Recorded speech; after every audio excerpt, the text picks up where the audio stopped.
Amém, querido? Onde eu quero chegar, querido?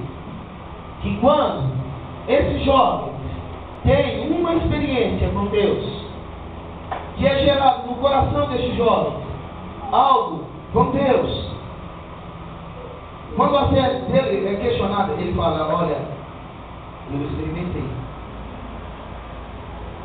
eu vi. Aí, aonde a gente pode ensinar essa pessoa? Olha, você experimentou, você sentiu, mas eu quero dizer que o seu caminhar ainda maior não é pelo seu sentimento, mas é pela fé. Amém. Amém, querido? Amém. É isso que João, em 1 de João, fala. Preste atenção nisso. Em 1 de João, ele diz: João foi questionado. Havia uma seita, uma heresia que estava se infiltrando. João, ele foi questionado.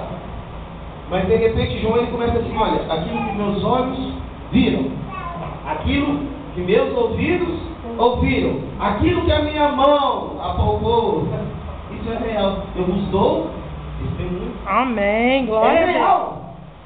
Tem que ser real para nós, queridos. Aleluia. Amém, queridos? Então, queridos, levem essas crianças, amém? Os próximos, essa geração, a próxima geração, queridos, elas, queridos, a experimentarem a Deus. Amém? Amém, Jesus. Vamos compartilhar a experiência. Pode? Aleluia. Que eu tô falando aí. Uhum. Eu tenho um filho de 17 anos, né?